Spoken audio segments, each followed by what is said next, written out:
In The Phantom Menace, Qui-Gon Jinn and Obi-Wan Kenobi engage the Sith Lord Darth Maul on Naboo, while Padme leaves with her guards and handmaidens to capture Nute Gunray.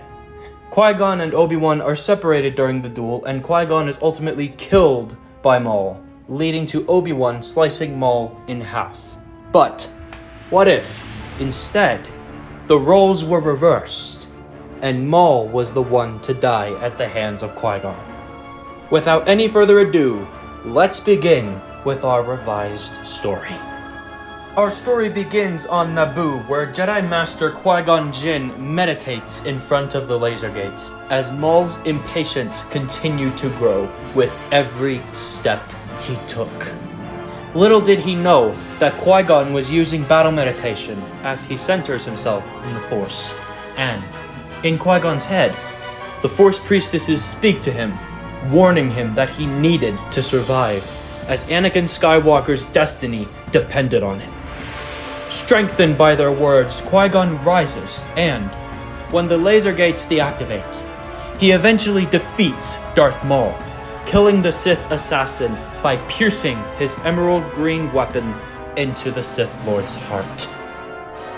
After the battle, Supreme Chancellor Palpatine visits Naboo and congratulates the Jedi. The scene mirrors the original timeline, except for one major difference. Qui-Gon is alive, standing beside Obi-Wan Kenobi and young Anakin Skywalker. Palpatine smiles at Anakin, telling him the same thing that he told him in the original timeline. Qui-Gon, though, narrows his eyes as he senses something off with the Chancellor, and he immediately becomes suspicious. Due to Qui-Gon's survival, Dooku, being more conflicted, would not go to Palpatine in the industrial sector, and thus, Yaddle is unable to follow him there. Thus, Dooku does not become Palpatine's true apprentice at that time. On Coruscant, Obi-Wan passes his Jedi trials and becomes a Jedi Knight after the Council deemed him worthy to do so. Subsequently, Qui-Gon brings Anakin before the Jedi Council, advocating that he is the chosen one. But with Qui-Gon still alive, the Council's skepticism is much stronger. Mace Windu and Ki-Adi-Mundi express concern. Yoda expresses indifference towards the situation, seeming to take neither side, while also acknowledging the danger that he sensed in Anakin's training. Only Plo Koon, Kit Fisto, and Shaak Ti support Qui-Gon's conviction, and after a council-wide vote, Anakin is rejected from the Jedi Order. Qui-Gon, unwavering, announces that he will train Anakin anyway, and that he would leave the Jedi Order to do so. Obi-Wan would remain in the Order, conflicted. But, before Qui-Gon departs, Yoda secretly meets him, having made the decision to help Qui-Gon train Anakin, and to do so in secret. Qui-Gon is hesitant, but after some deliberation he agrees. Thus begins a hidden alliance. Qui-Gon then takes Anakin to Ahch-To, the world of the first Jedi Temple. There, training begins, grounded in ancient Jedi wisdom and aided by Yoda's guidance from afar. Over the next 10 years, Anakin trains under both Qui-Gon and Yoda, who visits regularly. He visits Ilum, building a lightsaber with a purple blade similar to Windu's. He studies with the Force priestesses, learning how to retain consciousness after death. He grows wise, disciplined, and powerful, shielded from Palpatine's influence, seeing as he was too far away. At the beginning of Attack of the Clones, Obi-Wan is assigned to protect Padme, and Anakin, with Qui-Gon's permission, goes to see her. Anakin would still fall in love with the Senator, and when he confides in Qui-Gon about this, he understands, seeing as he had had a similar experience with Jedi Master Tal. But he also tells Anakin to embrace his feelings and to not let them control him. Anakin agrees, and the call ends before he retires for the night. However, Anakin would have nightmares about Shmi's death at the hands of the Tuscans, and he, Obi-Wan, and Padme would venture to Tatooine in the hopes of saving her. When Anakin gets there, though, he is too late, and Shmi still dies at the hands of the Tuscans. Anakin is once again tempted to kill them all, but, remembering his training, he is able to resist, and he would grab his mother's body before leaving the camp. The Republic, meanwhile, uncovers a clone army created on Kamino. Former Jedi Count Dooku, who had left the Order before the Phantom Menace, now leads the Separatist movement. Not as the Sith, as he did in the original timeline, but as a radical reformist manipulated by Sidious. Quinlan Vos would be the one to discover the clone army on Kamino, as well as the Separatist conspiracy on Geonosis, and he is captured as a result of this. The Jedi launch a rescue, bringing Anakin, Obi-Wan, Padme, and Qui-Gon to the surface. The Jedi fight alongside the clones, and in the droid hangar, Anakin, Obi-Wan, and Qui-Gon confront Dooku. Though powerful, Dooku is no match for the three Jedi, especially since Anakin is stronger in this timeline, and Dooku is captured alive despite Anakin's lightsaber being destroyed. The Clone Wars begin with General Grievous replacing Dooku as field commander of the Separatists. Meanwhile, Palpatine, having been denied access to Anakin, grooms a new apprentice, Savage Opress, in secret. Anakin would still marry Padme, with Qui-Gon, R2-D2, and C-3PO present. Soon after, Anakin would travel to Ilum again, and this time, he would construct his iconic hilt, but with a green blade instead of a blue one. He is still assigned the 501st, while Qui-Gon is assigned the 88th Legion, having decided to have both himself and Anakin partake in the Clone War. A year later, Padme becomes pregnant, but tragically miscarries, leaving them both devastated. Qui-Gon, however, gives Anakin a defining lesson. It wasn't the tragedy that defined them, but how they rise afterwards. After this, Anakin endures. He heals. He becomes stronger through peace, and not anger like he had in the original timeline. Still held in a high-security cell deep in the Jedi Temple, Dooku warns the Council about how the Republic was being controlled by a Sith Lord. He refuses, however, to reveal anything more.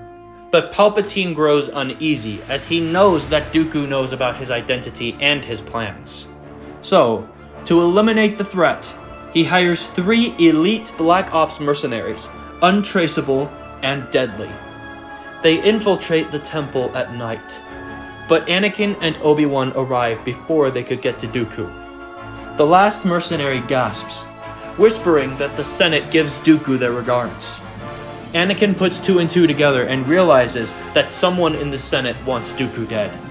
Sidious, because of this, accelerates his plans, and he sends Savage Opress to kill Dooku, Anakin, and Qui-Gon. But Dooku, realizing Sidious will discard him too, calls for Anakin and Qui-Gon specifically. During the assassination attempt, Dooku joins Qui-Gon and Anakin after Qui-Gon gives him his lightsaber, vowing to expose Sidious and end the Sith after realizing just how right Qui-Gon was. The 3 Jedi ultimately defeat Savage, but he escapes. They follow him though, and together, they eventually storm Palpatine's office as both Sith Lords ignite their weapons. Dooku battles Sidious, but he is ultimately killed. Anakin and Qui-Gon battle Savage while this is going on, and Savage is able to knock Anakin out of the fight. Qui-Gon's age eventually catches up to him, however, and Savage kills him, enraging Anakin. Fueled by fury, Anakin defeats Savage by cutting off both his left arm and his right hand, and Sidious urges him to kill the Zabrak. But Anakin remembers Qui-Gon's teachings, and he ultimately refuses. Sidious then kills Savage himself, and he and Anakin engage in a final, brutal duel. Anakin, bloodied and exhausted, disarms the Sith Lord by cutting off both hands. Qui-Gon's Force Ghost then appears behind Sidious, silently urging him. This time, Anakin chooses action. With Savage, Anakin had a choice. This time, he did not. Thus, Anakin beheads Darth Sidious. The Jedi Council and Senate are informed, and the public learns the truth, that the Chancellor was the Sith Lord all along. Bail Organa is then elected Chancellor after this happens, and the Clone Wars end with Grievous's destruction at the hands of Obi-Wan Kenobi. Anakin is offered the rank of Jedi Master and a place on the Council. The Council also permits him to remain married to Padme, who gives birth to Luke and Leia. Mace Windu ultimately steps down from his position on the Council in humility, after realizing that he was wrong all along about Anakin. Anakin, in turn, is then offered Windu's seat as Master of the Order. Anakin accepts, guided by Qui-Gon's ghost during his meditations. Luke is trained by Anakin, while Leia is trained by Yoda. At age 20, both become Jedi Knights. Mon Mothma succeeds Bail Organa as Chancellor. And then, when Luke and Leia become Jedi Knights, Padme becomes Chancellor, succeeding Mon Mothma in turn. She and Anakin would also have a third child, Jinn Skywalker, trained by Obi-Wan, after Luke and Leia passed their Jedi trials. Ahsoka Tano would become a Jedi Knight as well under Obi-Wan's teachings. Then, at age 900, Yoda passes away peacefully, becoming one with the Force after being taught how to do so by Qui-Gon and Anakin. As a result, Anakin becomes the Grand Master of the Jedi Order.